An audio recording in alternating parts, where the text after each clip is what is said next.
Hey guys, it's Becky with Good Hair. So I'm changing it up a little bit and I'm filming on my computer right now because I wanted to do a video reading comments from my phone. And so that's why I have this little setup right now. So the video quality isn't going to be as good. For some reason, my shirt right now looks purple, even though it's definitely not purple. My lipstick is purple, but not the shirt. The shirt is maroon and my phone is purple, but everything seems to look purple, so it's very strange. But I'm wearing this because it's almost Halloween, so I'm really excited about that. So I wanted to do a video talking about a exchange, I guess, I had on Facebook with a Trump supporter, and the situation happened on a public comment section with an article that was posted by a local media website from where I'm from. And the article in question is talking about how Trump was going to be in Wisconsin, and he was recently right nearby my town, which is annoying. And I wish he wouldn't have been here because I don't like Trump, of course, as I'm sure everybody knows, but if you're watching and you're new here, hello, I don't like Trump, sorry. Not sorry. But the Trump supporter that I responded to seemed questionable, and her behavior throughout this exchange became more and more concerning as the conversation went on. So I just wanted to read, I'm not going to read everything, but I'll read her comments and I'll kind of summarize what I said because what I said really wasn't that interesting. But I want to read her responses especially because her words are concerning, and just with everything that's going on now with Trump and with the bombs that have been sent to numerous liberal people, Obama, the Clintons, George Soros, Robert De Niro, Cory Booker, and the list goes on. And the fact that they have a suspect in custody, and surprise, surprise, he's a right-wing, unhinged person who has a record, and it just is a very scary time in America, and we should be afraid of right-wing terrorism. Obviously, terrorism across the board is scary, but right-wing terrorism is extremely common, more common than Trump would like to admit. And I don't have high hopes for him actually admitting that we have a problem with right-wing terrorism specifically. But anyway, I wanted to read her comment and then get into it and read the exchange that I had with her. So this person, her name is Vicky, and if you're wondering, she is a former CNA, and according to her Facebook, she still works in the healthcare field. So I'm just going to keep that in mind. So this is her original comment that I responded to in relation to that public post. So she said, if anyone, in all caps, had spoken of President Obama the way people speak of President Trump, they'd be jailed for treason. This is America, people. Land of the free because of the brave, not because of a president. Every single president has not made 100% of the people happy. And every single president of the USA deserves respect.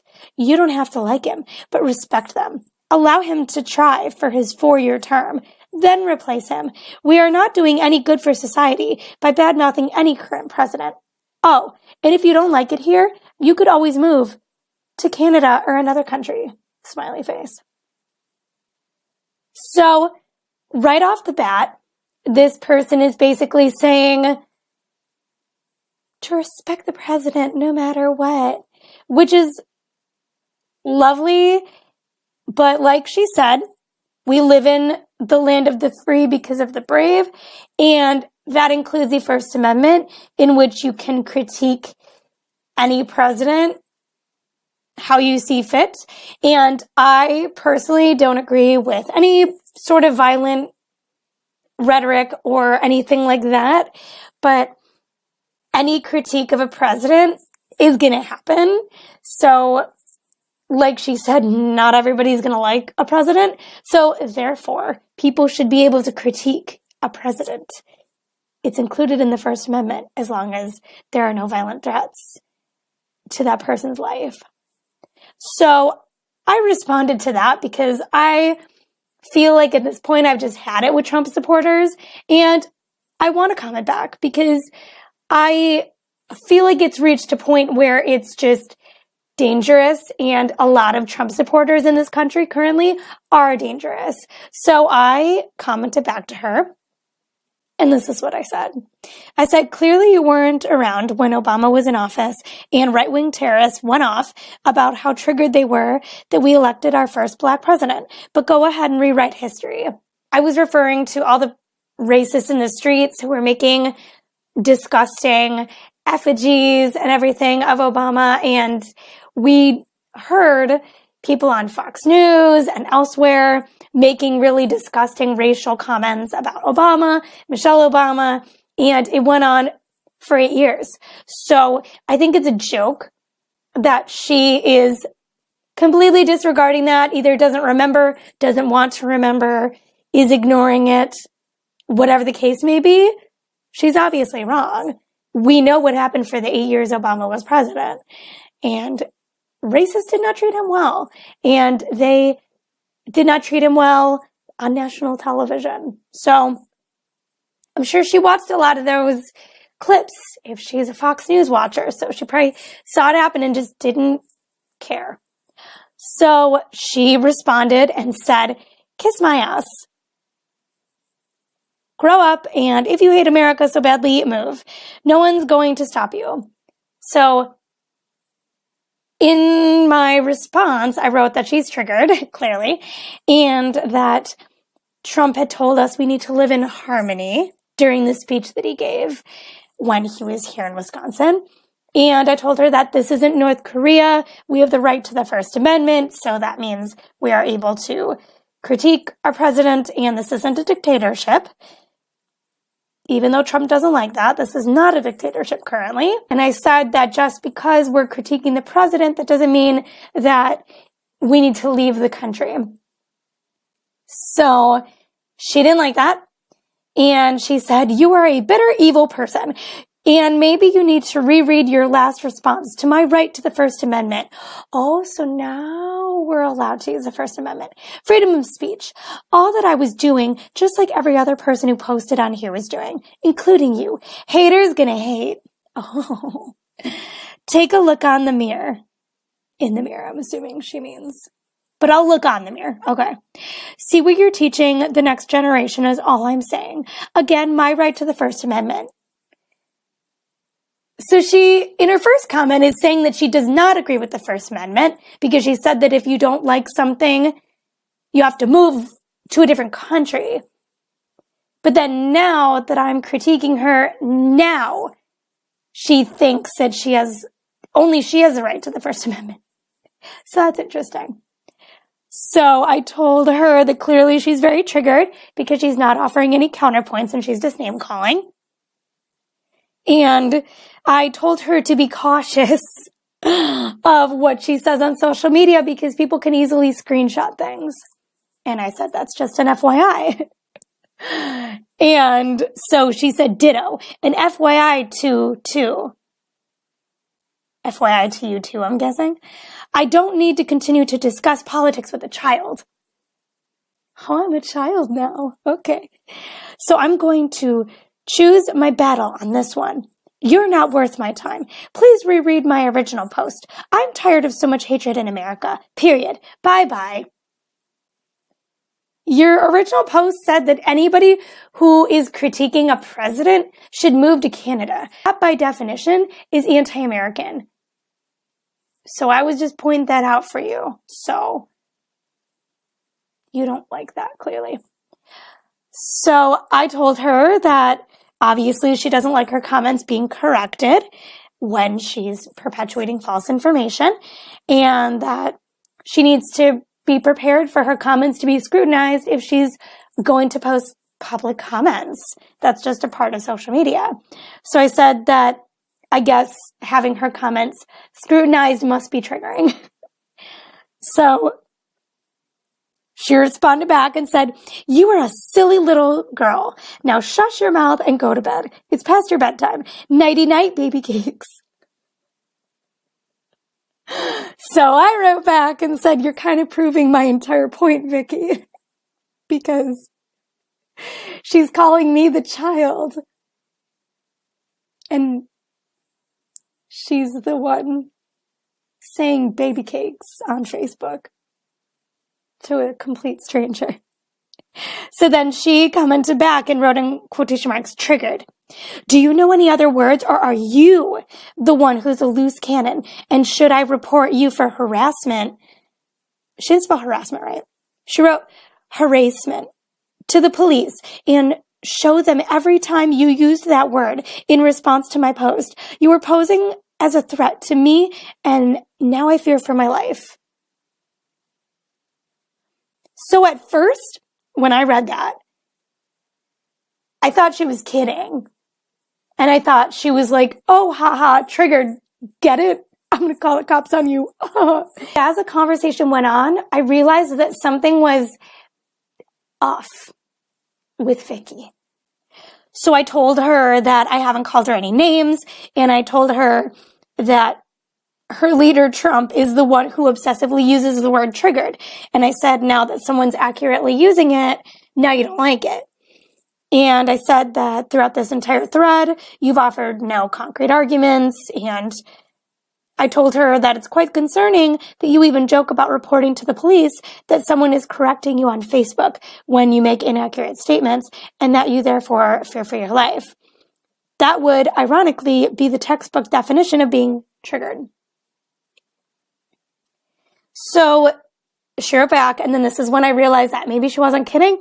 So she said, "Not once have I called you anything. And yep, people like you, who just don't stop badgering people like me, cause us to feel threatened.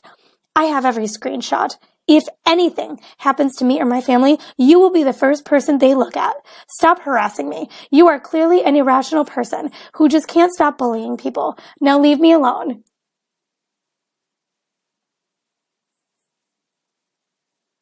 I find it ironic that now that she's being corrected, she claims that I am bullying her, and that because she's being corrected, she feels threatened. And I didn't call her one name. It seemed like she was triggered by me saying that she was triggered. That's not a name that I'm calling somebody. It's something that Trump says. Trump supporters say. Trump supporters always talk about the triggered snowflakes and the libtards.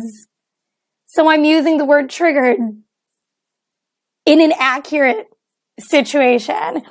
But I wrote back to her and I quoted her and I said, "Not once have I called you anything." And then I listed everything that she said, because it is ironic that she says that I'm bullying her when she told me that I'm a bitter, evil person, that she doesn't need to continue discussing politics with a child, that I'm a silly little girl, and a clearly irrational person. So it's just interesting that she's saying all those things to me, and yet I'm the one being the bully by telling her that she was wrong. So that's just fascinating. So I told her that she needs to chill, and that this is Facebook and it's social media, and that she does have her right to free speech, but I do as well. And that this is a public comment thread, and she is clearly uncomfortable with being corrected on Facebook on a public forum, and that she was clearly intensely angry from the very beginning, because I referenced when she said, "Kiss my ass, grow up." So I told her that obviously she's not comfortable with online forums and debates, and that if she doesn't want someone to respond to things she says, she just doesn't have to comment. Like, if you comment on a public forum, you have to be prepared for somebody to respond to you. It might be good, somebody agreeing with you. It might be a critique. You never know. But all I did was critique her. I didn't call her any names. All I said was that she was triggered. That's the craziest it got. So I told her all of that. And then she kind of copied what I said, because I had said, you need to chill. And she said, you need to chill. You have used the verbiage triggered more than 5 times. That could be true, but that's not a name I'm calling her. You are bullying me and harassing me. Just stop. I did nothing wrong but post one statement, which I am entitled to do under the First Amendment. Yeah, and it's my right to comment back to you according to the First Amendment. You are the one making a huge deal out of my comment. If you don't stop, I will report you. Now, for the last time, please stop. Enough already. Just the irony is unreal. It's unreal. So I told her, because I was like, I'm not done yet. Hold on a minute, Vicky. So I told her, you do understand this is a public news comment thread, correct? It's not a safe space where no one can see what you write. I'll stop there, but for the future, if you don't want people to correct you, don't post. You're the one who name called, and now you're claiming I'm harassing you? Girl. I had to put that at the end, of course. So she wrote, you know what? I feel sorry for anyone who knows you. God bless you. So she's being harassed. She's being harassed, guys. So after she said that, I wrote, because I was like, just one last comment. So I said, and yet I'm the one harassing you. Alrighty then. That's all I said. I didn't call her any names. So then she wrote, for the last time, leave me alone. Pick on someone else. And I mean it. Stop. So all I did after that was I put a laughing reaction to that comment. And that was all I did. And then when I woke up the next day, all those comments were gone in the thread. So the person who was the admin of that page deleted all the comments. So it was very interesting. And I am concerned by that interaction, because I've always known this, but it just makes it even more clear to me how concerning it is, how resistant Trump supporters are to any criticism whatsoever. I mean, obviously this isn't for all Trump supporters. Some, I'm sure, are out there who would be open to a dialogue, open to debate and critiques and listening to other ideas. But this person, something is wrong when you are critiqued and you want to report the person or call the police, claiming that you're being harassed. That is scary. I mean, if anything, I would have been the one to call the police because she was calling me names. I don't know if she got upset because I told her that she has to be careful because people can screenshot what she says. But to be honest, that's just a part of social media. When you're commenting publicly on any forum, it's public. It's public information. Everyone can see it. People can take screenshots of what you say. That's just what can happen when you post a comment publicly on Facebook, on Twitter, on Instagram, on YouTube, anywhere.